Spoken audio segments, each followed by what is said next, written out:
আসসালামু আলাইকুম রহমতুল্লাহি আবরাকাতু। ফরজ সালাতের পরে যদি এই দোয়াটি একবার পড়ে, এই আয়াতটি একবার পড়ে কোনো ব্যক্তি, তাহলে মৃত্যু ব্যতীত তার জান্নাতে যাওয়ার জন্য আর কোনো বাধা নেই। একটি মাত্র আয়াত, এই আয়াতটি যদি আপনি পড়েন তাহলে মৃত্যু ছাড়া আপনাকে জান্নাতে যাওয়ার জন্য কেউ ঠেকাতে পারবে না। তাহলে শুনুন, এটা কি? সূরা বাকারার 255 নম্বর আয়াত, আয়াতুল কুরসি। কোনো ব্যক্তি যদি, রাসূল সাল্লাল্লাহু আলাইহি ওয়াসাল্লাম বলেছেন, কোনো ব্যক্তি যদি ফরজ সালাতের পরে, দৈনিক ফরজ সালাত 5 বার ফরজ সালাতের পরে যদি আয়াতুল কুরসি পড়ে, তাহলে মৃত্যু ব্যতীত তাকে জান্নাতে নিতে পারবে না, এমন কোনো বাধা নেই। অতএব আয়াতুল কুরসিটা চলুন আমরা শুনিয়ে দেখাই ইনশাআল্লাহ।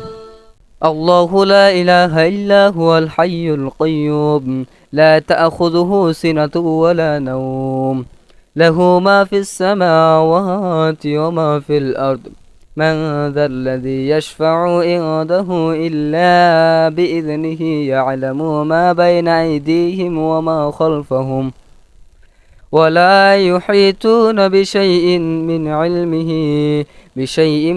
علمه إلا بما شاء وسع كرسي السماوات والأرض ولا يؤوده حفظهما وهو العلي العظيم। সূরা বাকারার 255 নম্বর আয়াত। আমি দেখে দেখে পড়লাম যাতে শুদ্ধ হয়। আপনারাও স্ক্রিনের মধ্যে আমি দিয়ে দিব, আয়াতটা আপনারা এই জায়গা থেকে কানেক্ট করে নেবেন। বিসমিল্লাহির রহমানির রহিম।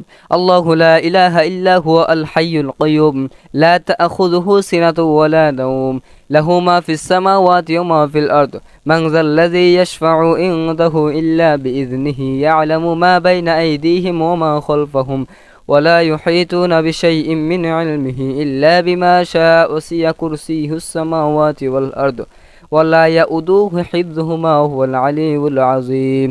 ভাই ভুল হইতে পারে, একবারে জেনুইন যে কোরআন পড়তে পারি, একবারে একটু ভুল হয় না এদিক সেদিক, এরম না ভাই, হালকা তো একটা টানটুনে ভুল হইতে পারে, তো আপনারা ক্ষমা করে দেবেন এবং ভিডিওটি যদি ভালো লাগে শেয়ার করে সবার মাঝে ছড়িয়ে দেবেন ইনশাআল্লাহ। আসসালামু আলাইকুম রহমতুল্লাহি ওয়া বারাকাতুহু।